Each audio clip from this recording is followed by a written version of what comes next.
11th April, ladies and gentlemen, is apparently the D-Day, is the day where we are going to get to know who's going to own Chelsea Football Club. Let's get on with this takeover drama, ladies and gentlemen. All right. Here we go, back again on the other side of the coin. Welcome back to the other side of the coin, ladies and gentlemen. It is your home for Chelsea Takeover Bid, Shortlist, whatever you want to call it, for all the latest updates. This is your home where you come for the latest on this particular subject. Let's get straight into it, ladies and gentlemen. We're going to talk about more news about Roman and why this whole scenario, just as I've been saying from the get-go, seems very, very odd and strange to me. The sanctions are still in play from the UK government. This is what's coming up. Latest, Roman Abramovich has offered to send money to the Ukrainian Army. Money to the Ukrainian Army. Just deep that for a second. Not even the Ukrainian government, straight to the army. Rebuild Ukraine and move their businesses. There says that Ukraine President Volodymyr Zelensky. This is coming from Volodymyr Zelensky, a particular source called Natalia Krapiva. This particular her tweets got well over 2,000 or 3,000 likes on it. It's mad. She's got a lot of reports coming on in regards to this particular matter. But I mean, you be the judge, ladies and gentlemen. Roman Abramovich has offered to send money to the Ukrainian army, and he's getting sanctioned for facilitating this particular war. I don't know what world we live in. Now, let's talk about the Chelsea takeover bid situation, ladies and gentlemen. Matt Law. Deadline for the final bid to buy Chelsea from the shortlisted groups must be submitted on or around April 11. So that is the deadline. So we know that there was the initial pre-bid, all sorts of groups. Then it was shortlisted. We still don't know whether there's an unknown bidder and whatnot, but I think what we know so far, I'm not really sure if there is actually an unknown bidder. From what we know so far, there's 4 contenders. There's Todd Boley, there's Sir Martin Broughton and Joshua Harris, there's the Ricketts family, and there's Stephen Paliyuk. They say that there might have been another unknown bidder. We don't know. We haven't heard anything about it. We'll see what happens. But ultimately, the deadline for this particular group of bidders, they've got until April 11 to fine-tune their bids. If they want to offer more, and they might have to offer more, and I'll tell you why. This is the tweet that preceded that April 11 tweet. Latest on Chelsea sale, Insistence on 1 billion commitment will push Raine fee up. So further 1 billion commitment is required. Raine promise fans will be considered and suggest shortlisted bidders will get the chance to make improved offers. So Ricketts family are in trouble, and then it's going around that, at a government level, that they can hear and they can see how the Chelsea fans are feeling about the Ricketts, and that's going to be a massive problem for the Ricketts.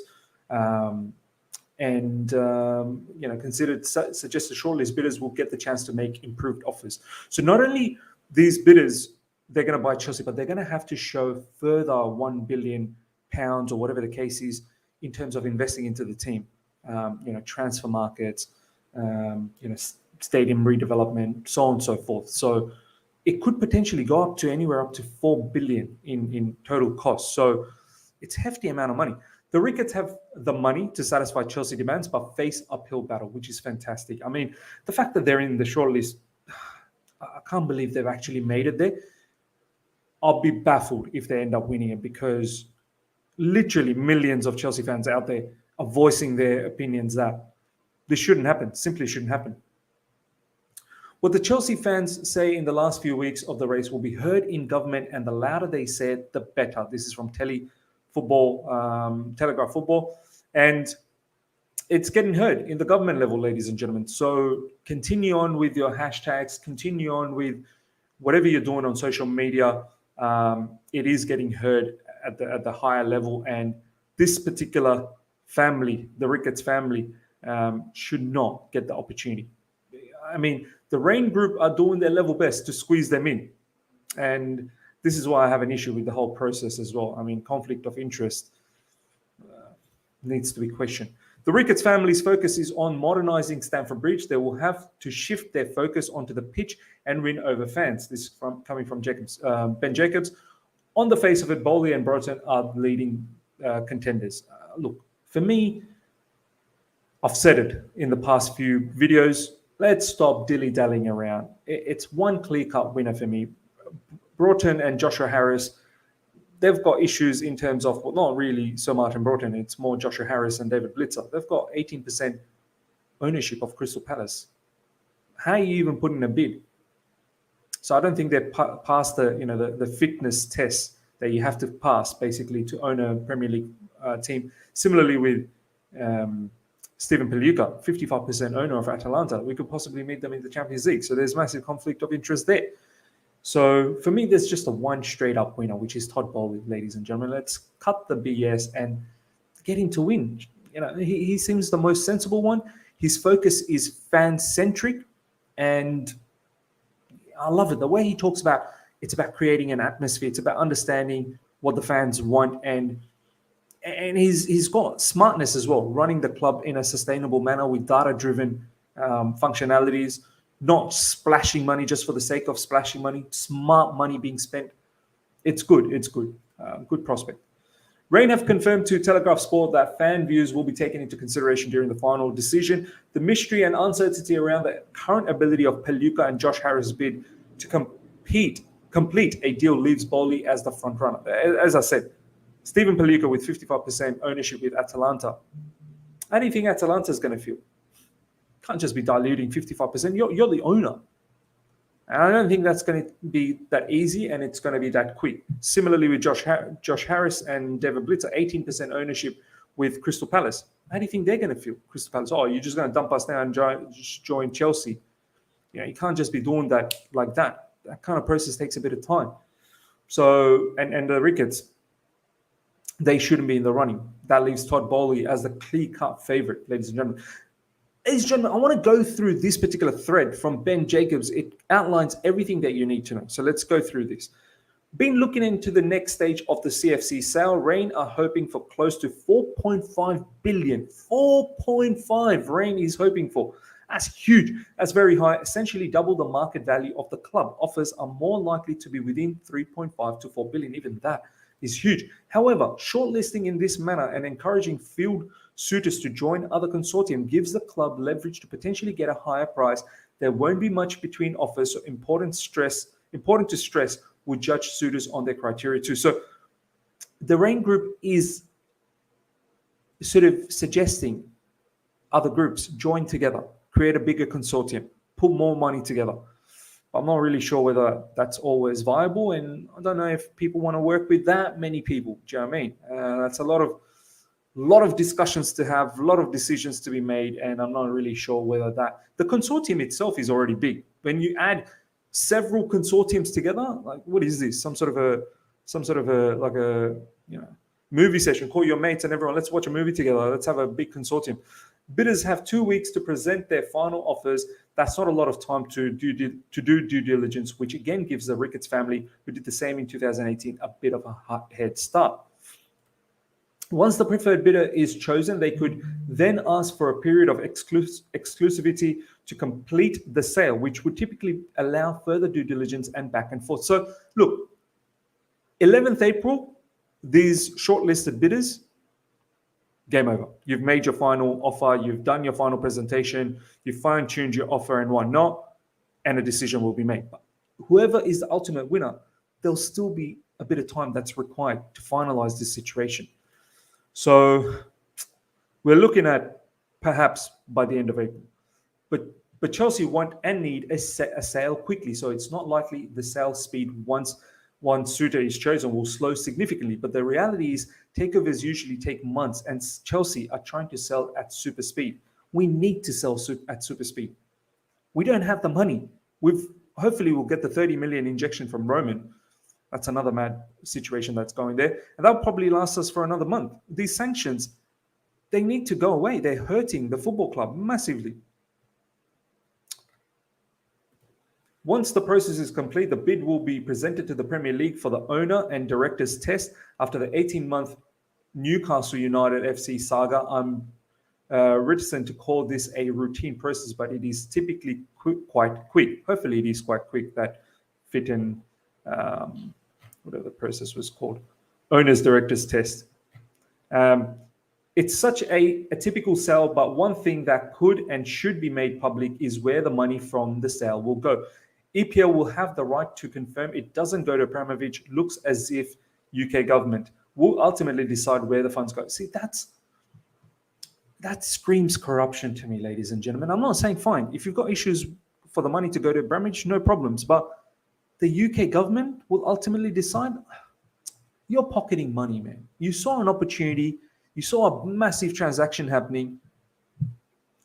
And you're going in there to claim some commissions, some cash out of it. I mean, we're talking about 3.5 billion to 4 billion, Great British pounds.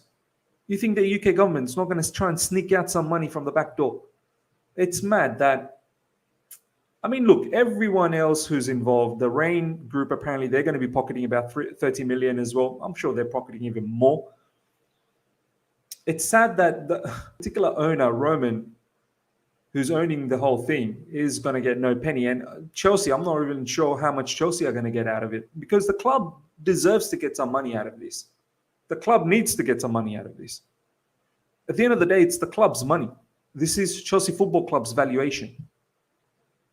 I just hope the government just doesn't take all that money and just gives it away for charity. Why should we be the one only giving things away to charity in such a mammoth amount? There should be a large portion of that amount that should go into Chelsea. And we need that stadium redevelopment, operational expense, transfer budget. We would like to see, as Chelsea fans, honestly, some transparency in regards to where that money is going. And I wonder if the government's actually going to provide that. What we do know is funds from the sale will go to victims of the war in Ukraine, but no more specifics have been given to date. UK government are expected to make some details public, but the exact specifics allocation we don't know yet, and won't under the Suda fee is locked in. Fair enough. Hopefully there is some transparency. From talking to the parties, there are some key differences in approaches. Boley is focusing on connecting with the fan base and modernizing the club. He's very value or business oriented and has always been skeptical of Abramovich's original valuations. I love that from Boley. Focusing on connecting with fan base and modernizing the club. Very important. Very important to make the club come up to the modern era. Broughton, Blitzer and Harris have outlined ways to balance Chelsea's book and further globalize the brand. Latter two have strong experience in the engagement and partnership. Their Palace links give them EPL knowledge, but also cause all kinds of logistical headaches, as I said already, that the Palace ownership is an issue. The challenge is whether EPL want to set a precedent where an individual can just dump shares to move to another club. Is that really a fit and proper move? Especially if done at such speed. Legally, it may be fine, but doesn't sit right.